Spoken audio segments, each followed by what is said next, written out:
महाराष्ट्रातील सर्व गटप्रवर्तक महिलांना नम्र आवाहन। गटप्रवर्तक महिलांच्या संदर्भामध्ये आपली नेहमीची तक्रार अशी आहे की गटप्रवर्तकांचा प्रश्न महाराष्ट्र शासन समजून घेण्यास तयार नाही आणि गटप्रवर्तकांना न्याय देण्यास तयार नाही, याचा अनुभव सातत्याने येतो आहे। आज सुद्धा हाच अनुभव येतो आहे की त्यांनी गटप्रवर्तक महिलांना दरमहा 4,000 रुपये मानधनवाढ देण्याचा निर्णय घोषित केलेला आहे आणि ही वाढ त्यांना एप्रिल 2024 पासून मिळणार आहे। म्हणजे प्रत्येक वेळेला एक अपमानास्पद वागणूक देण्याचं सरकारने ठरवलेलंच आहे। म्हणजे ज्यावेळेस तुम्ही 14 मार्च 2024 रोजी जी.आर. काढता की आशा आणि गटप्रवर्तकांना आशांना 5,000 रुपये मानधनवाढ, गटप्रवर्तकांना 1,000 रुपये मानधनवाढ, ती मानधनवाढ ही नोव्हेंबर 2023 पासून देण्यात येईल आणि आता तुम्ही सांगताय की आता जे 4,000 रुपये दिले जाणार आहेत ते तुम्हाला एप्रिल महिन्यापासून मिळणार। म्हणजे हा एक प्रकारचा सुद्धा अन्यायच आहे। प्रश्न दुसरा असा आहे की हे खरं नाहीये, कुठल्या तरी संघटनेने पाठपुरावा केलेला आहे, हे सगळं चुकीचं आहे। काय खरं आहे?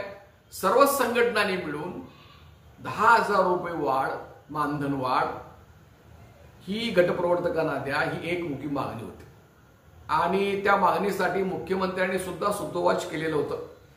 या अवर सचिव जे आहेत सार्वजनिक आरोग्य विभागाचे, त्यांच्याशी चर्चा झालेली होती आणि त्यांनी हा प्रस्ताव मंत्रिमंडळासमोर ठेवलेला होता, परंतु मंत्रिमंडळाने जो निर्णय घेतला तो गटप्रवर्तकांना फक्त 1,000 रुपये देण्याचा निर्णय घेतला।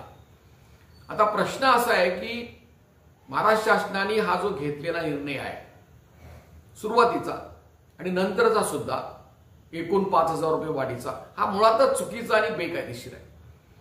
म्हणजे साधा आहे की हे काही संघटनेने मागणी केलेली आहे म्हणून हे मिळालेलं नाही, त्यांच्या लहरीप्रमाणे महाराष्ट्र शासनाने तो दिलेला आहे। त्यांना जर का मागणीप्रमाणे द्यायचं असतं तर त्यांनी 10,000 द्यायला पाहिजे, म्हणजे मग आपण म्हणू शकलो असतो की आम्ही पाठपुरावा केला म्हणून झालेला आहे। काही नाही, आम्ही पाठपुरावा करून सगळं झालं होतं, काही उपयोग झाला नाही, त्यांनी काही संघटनेचं ऐकलेलं नाही आणि ऐकणारच नाहीत ना। अशा काही संघटना आहेत की ज्यांचा महाराष्ट्रामध्ये एकही नगरसेवक नाही, एकही आमदार नाही। मग असल्या संघटना देशाच्या नावचं, फेडरेशनचं नाव घेऊन त्याचा काय उपयोग आहे? त्यांनी काही किंमत दिलेली नाही। मुद्दा असा आहे की त्यांनी कशाच्या आधारावर हे 5,000 रुपये दिलेत गटप्रवर्तकांना, म्हणजे इतक्या गोष्टी त्याच्यामध्ये आहेत। पहिली सर्वात महत्वाची गोष्ट आहे की तुम्ही आशा आणि आशा सुपरवायझर्स यांच्यामध्ये काही फरक करताय का नाही? देशामध्ये 6वा वेतन आयोग झाला, 7वा वेतन आयोग झाला, त्याच्यामध्ये पदानुसार वेतन श्रेणी दिलेली असते। जशी पदांची गुणवत्ता वाढेल तशा पद्धतीची वेतन श्रेणी वाढते। म्हणजे आता राष्ट्रीय आरोग्य अभियानामध्ये आशाही काम करतात हो। जागतिक आरोग्य संघटनेनं आशांना बक्षीस बहाल करून टाकलं ना। या कोरोनाच्या विरोधामध्ये सगळ्यात महत्वाचं काम जीव धोक्यात घालून जर कोण काम केलं असेल तर आशा आणि गटप्रवर्तक महिलांनी केलेलं आहे। आणि याच राष्ट्रीय आरोग्य अभियानाचा जो अभियान संचालक आहे, कितीही मोठा बुद्धिमान असू दे ना, कितीही काम करू दे एअर कंडिशन मध्ये बसून, त्यांना महिन्याला 3 लाखापेक्षा जास्त पगार आहे। तुम्ही ह्या दोन वेतनामधला फरक जो आहे तो किती दाखवत आहे, किती अंतर आहे, हजारो पट। तर त्याच्यामुळे की ज्या सुपरवायझर्स आहेत आणि ज्या आशा आहेत, आशाला जी मानधनवाढ दिलेली आहे तो सुद्धा शब्द 7,000चा होता, तो 5,000 झाला तरी आरोग्यमंत्री गप्प बसले, त्यांचा शब्द फिरवला गेला आणि सुपरवायझर्सना तुम्ही आशांच्या पेक्षा कमी मानधनवाढ देताय, हे चुकीचं आहे मुळात एक। आणि तसं वेतन श्रेणीमध्ये बसत नाही, हा पहिला निर्णय चुकीचा आहे। दुसरा, गटप्रवर्तकाने असं समजून घेतलं पाहिजे, तुम्ही 10,000 रुपये मानधन वाढ आहे, तो एक मुद्दा झाला। दुसरा मुद्दा असा आहे, तुम्हाला हे माहिती आहे का की 5 सप्टेंबर 2020 रोजी राष्ट्रीय आरोग्य अभियानामध्ये कंत्राटी कर्मचाऱ्यांच्यासाठी एक नवीन वेतन श्रेणी त्यांनी लागू केली आणि त्या वेतन श्रेणीमध्ये प्राथमिक आरोग्य केंद्रामध्ये सफाई करणाऱ्या कामगाराला 15,500 रुपये पगार त्यांनी दिलेला आहे। मग समकक्ष जे पद आहेत गटप्रवर्तकांची, अशा सुपरवायझर ती कुठले आहेत? ती आहेत आरोग्य खात्यामध्ये क्लार्कच्या लायकीचं काम गटप्रवर्तक करतात 90% जास्त गटप्रवर्तक या ग्रॅज्युएट आहेत, त्या समकक्ष काम करतात बीसीएम बरोबर. बीसीएमच्या ज्या जबाबदारी आहेत त्याच जबाबदाऱ्या गटप्रवर्तकांच्या आहेत. गटप्रवर्तक फक्त प्राथमिक आरोग्य केंद्रापुरते काम करते, तर बीसीएम ही तालुक्याचं काम करते. परंतु तिला मात्र 22,000 23,000 पुढे जास्त पगार, आणि तिचा जो प्रवास भत्ता आहे तो वेगळा दिला जातो, त्याच्याशिवाय दिला जातो. आरोग्य खात्यामधल्या असो किंवा शासकीय कर्मचाऱ्यांना असो, जो प्रवास भत्ता आहे तो त्या मानाने गटप्रवर्तकांना मिळणारा प्रवास भत्ता सुद्धा नगण्य आहे. 8,500 100-200 रुपये इकडे तिकडे असतील. तर हा जो प्रवास भत्ता आहे तो पगाराचा भाग होऊ शकत नाही, असं इंडस्ट्रियल डिस्प्यूट ऍक्ट नुसार, कायद्यानुसार सिद्ध होत. म्हणजे जो पगाराचा भाग नाही, म्हणजे तुम्ही आम्हाला काम करायला देऊन त्याच्यासाठी जो प्रवास करायला लागतो, त्या प्रवासासाठी येणारा जो खर्च आहे तो पगाराचा भाग होऊ शकत नाही. म्हणजे अगदी तुम्ही 15,500 रुपये पगार धरला, क्लार्कचा 20,000 रुपये पगार धरला, तर आज गटप्रवर्तकांना 28,000 रुपयेपेक्षा जास्त पगार द्यायला पाहिजे त्यांच्याच कायद्याप्रमाणे. परंतु हे महाराष्ट्र सरकार स्वतःच तयार केलेले नियम, स्वतःचाच कायदा, स्वतःचाच किमान वेतनचा कायदा हा धाब्यावर बसून दररोज गटप्रवर्तकांचा अपमान करते. त्यामुळे कशाला पाठपुरावा केला आणि मिळालं म्हणायचं? उलट या महाराष्ट्र शासनाने गटप्रवर्तकांचा अपमान केलेला आहे. आज तुम्ही किमान वेतन कायदा उघडून बघा. त्या किमान वेतन कायद्यामध्ये जे नोटिफिकेशन आहे, हॉस्पिटल कामगारांसाठी किती किमान वेतन द्यायचं, दवाखान्यात काम करणाऱ्या कामगारांना किती किमान वेतन द्यायचं, आज 15,000 रुपये. मग तुम्ही ते 15,000 रुपये जर आम्हाला दिलेत आणि प्रवास भत्ता जर वेगळा दिला तरी सुद्धा ते 24,000 होतं. आणि आज तुम्ही आम्हाला काय देणार आहात? 7,200 आणि हे 8,000, 15-16,000 रुपये देणार आहात. तर हे जे काय आहे 15-16,000 पूर्वीचे, म्हणजे 7,200 आत्ता जे होते त्याच्यामध्ये त्यांनी आता 4,000 वाढवले, म्हणजे 11,200 रुपये झाले. आणि हे 8,000च्या पुढे म्हणजे 19,000 रुपयेपर्यंत झाले. खरं म्हणजे त्यांच्याच नियमाप्रमाणे आणि कायद्याप्रमाणे त्या 28,000 रुपयेपेक्षा जास्त होतात. त्यामुळे हिशोब करण्याच्या पातळीवर, प्रामाणिकपणे राहण्याच्या पातळीवर, कायदा करण्याच्या पातळीवर सुद्धा आज गटप्रवर्तकांना 28,000 रुपयेपेक्षा सुद्धा जास्त रक्कम द्यावी लागेल त्यांच्याच कायद्याप्रमाणे. आता हा जरा एक मुद्दा. दुसरा मुद्दा असा आहे की मुंबई हायकोर्टने 2022 मध्ये निकाल दिलेले 20 जून.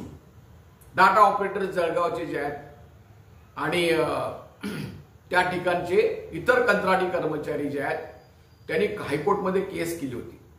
त्यातल्या काही लोकांना तर महिन्याला फक्त 5,500 रुपये पगार होता. ती केस चालली आणि त्या केसमध्ये मुंबई हायकोर्टने निकाल असा दिला की जेवढे काही असतील कंत्राटी कर्मचारी महाराष्ट्रामध्ये आणि ज्यांची 10 वर्षे पूर्ण झालेली असतील त्यांना तुम्ही आरोग्य खात्यामध्ये कायम कर्मचारी म्हणून नेमणूक करा, याचा तुम्ही निर्णय करा 23 नोव्हेंबर 2023 पूर्वी. आणि तो मुंबईच्या हायकोर्टप्रमाणे आरोग्य खात्याने मंत्रिमंडळात मांडून तो निर्णय झाला विधानसभेमध्ये. म्हणजे याचा अर्थ असा आहे की आज गटप्रवर्तक महिलांना 11 महिन्याच्या ऑर्डर्स निघतात, त्यांच्या नेमणुका करताना सगळ्यांची नावं घालून नेमणुका करतात, त्यांच्या सेवासाठी ठरवताना सुद्धा ज्या इतर कंत्राटी कर्मचाऱ्याच्या त्याच नेमतात, त्यांना शब्दप्रयोग सुद्धा ते कंत्राटी आहे म्हणूनच करतात. आणि असं असून सुद्धा हे सरकार एवढं प्रामाणिक आहे की स्वतः ऑर्डर करतं की गटप्रवर्तक कंत्राटी आहेत आणि कंत्राटी कर्मचाऱ्याचे लाभ दिले जात नाहीत. हे ज्या वेळेला आम्ही गेल्या 4 महिन्यापासून लावून धरलं, सतत निवेदनं देऊन आणि विचारणा करून मग त्यांनी आता जाहीर केलेल्या 31 जुलैला की सेवा समायोजन करण्याची बाब ही गटप्रवर्तकांना लागू होणार नाही. आणि याच्या विरोधी आता आम्ही हायकोर्टमध्ये जाणार आहोत. का जाणार आहोत? तर गटप्रवर्तक या कंत्राटीच कर्मचारी आहेत, तुम्हीच आदेश दिलेले आहे, त्याच्यानुसार तो निर्णय लागेल. त्यामुळे ही एक तुम्ही काम करता करता सुद्धा, आम्ही काम करता करता सुद्धा प्रसिद्ध कायदेतज्ञ जे आहेत गायत्री सिंग वकील ऍडव्होकेट यांच्या मार्फत हायकोर्टमध्ये आम्ही केस दाखल करतोय. आणि हे आम्ही करीत असताना काही विकृत लोकांनी आमच्या विरोधी प्रचार केला की कोर्टात पैसे भरू नका, केसला पैसे घालू नका, आणि अपप्रचार आमच्या विरोधी केला. आणि आमचा विश्वास होता की गटप्रवर्तक महिला आम्हाला कोर्ट खर्चाला पैसे देणार. आणि आम्ही कोर्टाचा खर्च किती सांगितला? फक्त 300 रुपये आणि वर्गणी 200 रुपये. आणि मला विश्वास होता की त्या देतील. आणि आता आम्हाला 160 महिलांच्या पेक्षा जास्त महिलांनी पैसे दिलेले आहेत. त्यांची पहिली केस आम्ही दाखल केली, ती आता लागलेली आहे सो मोठो केस. तिचा नंबर आहे 1/2023. तुम्ही ती गुगलवर जाऊन सर्च करू शकता. त्या केसमध्ये आम्ही पार्टी झालेलो आहोत. हायकोर्टने स्वतः केस दाखल करून घेतलेली आहे. त्या केसचा आशय आहे की 24 तासामध्ये 24 माणसं नांदेडमध्ये मेली आणि कोर्टाने ती बाब लक्षात घेऊन स्वतः केस दाखल केली आणि सरकारला आदेश केला की तुम्ही रिक्त पदं भरलेली नसल्यामुळे हजारो हे असं घडतंय. मग आम्ही त्याच्यामध्ये आम्ही गटप्रवर्तकांची यादी देऊन हायकोर्टला विनंती केलेली आहे की ही गटप्रवर्तकांची यादी तुम्ही शासनाला द्या आणि रिक्त पदावर या गटप्रवर्तकांची नेमणूक करा, असं आम्ही म्हणून त्यात पार्टी झालेलो आहोत. याच्यासाठी आम्ही परवा केली नाही आम्हाला कोण सभासद झालेले आहेत आणि कोण वनकरी दिले की नाही. आम्ही आमच्या संघटनेची गुंतवणूक करून ती केस काढली आणि दुसरी केस सुद्धा आता जवळजवळ तयार झालेली आहे फक्त गटप्रवर्तकांची. खरं म्हणजे पहिली 2021 मध्ये केस सुरूच आहे ती आशा आणि गटप्रवर्तक आहे, परंतु आता तिसरी केस आहे. त्याचं कॉज ऑफ ऍक्शन बदललेलं आहे आणि ते कॉज ऑफ ऍक्शन हे आहे की 10 वर्षे सेवा समायोजन करायला महाराष्ट्र शासनाने नकार दिलेला आहे आणि हा त्यांना नकार देता येणार नाही. हा मुंबई उच्च न्यायालयाचा अपमान आहे, मुंबई उच्च न्यायालयाच्या आदेशाचा अपमान आहे. त्यांनी सगळ्या कंत्राटी कर्मचाऱ्यांना जे असतील ते आणि ज्यांची 10 वर्षे पूर्ण झालेली असतील त्यांना तुम्ही सेवा आयोजन तुम्ही त्यांना लागू करा असं सांगितलेलं आहे आणि जोपर्यंत तुम्ही लागू करत नाही तोपर्यंत समान कामाला समान कंत्राटी कर्मचाऱ्यांना दिलं पाहिजे अशी सुद्धा आपली मागणी आहे. तर त्याच्याबद्दलची आम्हाला विश्वास आहे आणि आमचा विश्वास गटप्रवर्तकांनी सार्थ ठरवलेला आहे आणि आमच्या केसची तयारी आता पूर्ण होत आलेली आहे. 8 दिवसामध्ये आम्ही ती दुसरी केस दाखल करत आहोत. तर तुम्ही तुमचं काम करीत राहा, आम्ही आमचं काम करीत राहतो. जो काही सरकारने निर्णय घेतलेला आहे तो समाधानकारक तर आहेच, पण गटप्रवर्तक महिलांचा अपमान करणार आहे आणि या सर्व गोष्टींना आम्ही हायकोर्टमध्ये चॅलेंज देणार आहोत आणि त्या पद्धतीनं आमची तयारी सुरू आहे. आणि आता आम्हाला कोण पैसे देणार आहेत आणि कोण नाही त्याची अजिबात आम्ही पर्वा करणार नाही. जे आता आमच्याकडे आलेले आहेत त्यांना बरोबर घेऊन आम्ही पुढे जाणार आहोत आणि अशा पद्धतीने तुम्ही या केससाठी सुद्धा सहभागी व्हा. तुम्हाला एक विनंती आहे की आपण सुद्धा तुम्ही सभासद व्हा. आमची एक नाममात्र फी 300 रुपये. खरं म्हणजे हायकोर्टचा निकाल वाचायला सुद्धा 300 रुपयापेक्षा जास्त घेतात. केस करायचं तर बाजूलाच राहू द्या, पण हे आम्ही करू लागलेलो आहोत आणि करणार आहोत. आणि लक्षात घेऊन याच्यापूर्वी सुद्धा मी याच्याबद्दलची मांडणी केलेली आहे.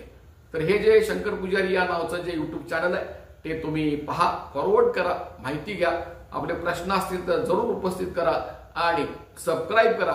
एवढी विनंती करून मी आजचं जे माझं भाषण आहे मुद्दे आहे ते पूर्ण करीत आहे. धन्यवाद.